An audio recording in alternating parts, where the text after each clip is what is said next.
Yo, what's good everyone? We can all get a free copy of Lan Yan from the Lantern Rites event, so how good is she? Well, the answer to that question is up in the air. Get it? All jokes aside, she's actually a good unit. Let's get straight into it. The first team is going to be a Taser team where Lan Yan herself is the on-field driver. How does it differ to existing Taser teams with either of Sucrose or Heizo? I think the Sucrose variant using Fischl, Beidou and Xing Cho is better for AoE but weaker in single target. Heizo with Fischl, Auroran and Yelan will be stronger in single target, but now you've lost the sustainability that Beidou and Xing Cho were bringing to the team. Lan Yan is a nice solution to the single target sustainability issue, with it being one of the strongest shielders in the game. She's effective at C0 too, so if you just grabbed a copy of her for Lantern Rites and didn't pull for Constellations, you're good to go. In this role, I advise building a full Elemental Mastery with 4-piece Viridescent Venera. The shield scales off attack, so you do lose a little bit of shield strength, but it'll be better for the swirl damage. If you find you need the shield strength, you can always give her an attack piece or two.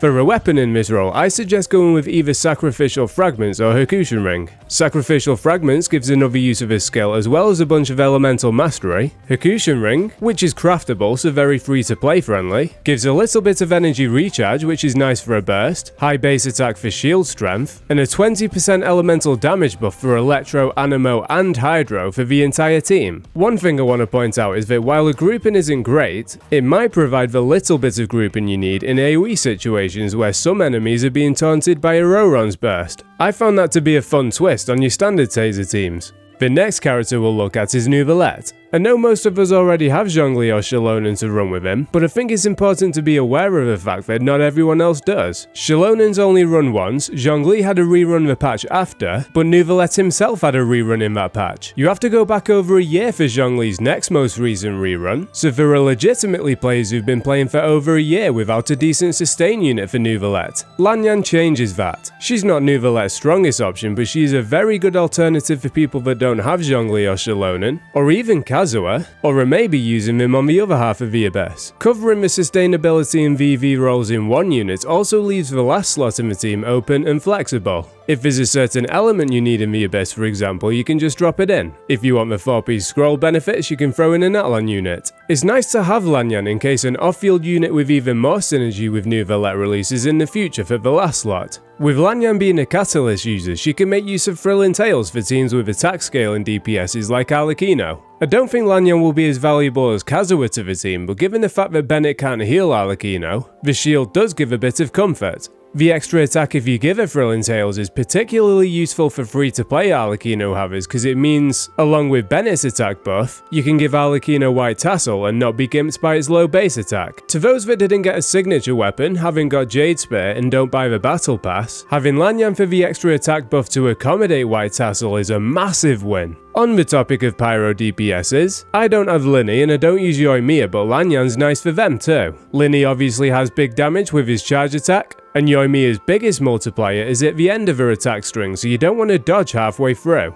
Shields help with this, and Lan Yan is one of the strongest shields in the game. Aggravate teams kinda fell off, and I don't think Lan Yan brings them back into the meta, but she does provide an option if you were missing the sustain piece in your team. C6 Carrara has a lot of value in aggravate teams, but if you don't have a C6, being able to shred the opponent's resistance to Electro with VV on Lan Yan is a nice free-to-play alternative. Lan Yan functions well as an off-field shield unit for on-fielders like Keqing or whoever your aggravate DPS is. Even though Cloran self-heals, a lot of people feel she isn't the comfiest to play. Having a unit to shield and shred resistances in Lan Yan will be music to their ears. If you can get a C4 at some point, the extra Elemental Mastery will benefit the team too, because it's a stat that a lot of people overlook in favour of crit rate and damage in their artifacts. Also, Lan Yan's a nice option for Keqing and Clorand in general, because her providing a shield enables them to hold the 5.2 event weapon. For this next team, I'll use Ayaka as an example, but really we're talking about Lan Yan's viability in any kind of freeze team. I'll be honest, I prefer Kazuha with Ayaka and personally think running her without him is a big loss. Not just for his buffs, but the crowd control making sure you can keep enemies grouped to get hit by a burst is underrated. Lan Yan is an option for those that don't have Kazuha though. In single target situations, losing Kazuha's crowd control won't even be an issue. The only thing with those single target situations is you lose the ability to freeze enemies because most bosses can't be frozen with very few exceptions. Against enemies that can be frozen, you could even go with an on-field hydro unit like Ayato with off-field cryo like Kaya or Rosaria. As you probably know by now, our cryo options aren't great, which means freeze isn't a meta choice, but with C0 given a hydro bonus when enemies are frozen, it could be a sign that we might get a freeze unit or two in the future. If that's the case, Lan Yan will be a solid option. For the last team, if you want to use Lan Yan as a DPS, you can run her with Farazan, Farina and Bennett. I think getting a C6 will make this team a lot better for the extra use of her skill, but with her being a catalyst, you can use her without it. Bear in mind, the talents in this video are all at level 6. Obviously I'm using the boss drops for Moika, so what you're seeing here isn't the ceiling for her damage. She can do a lot better. For a score at C0, I'd give Lan Yan a 7.5 out of 10. The positives are that she's our first Animo shielder, so can provide VV, sustainability and resistance to interruption.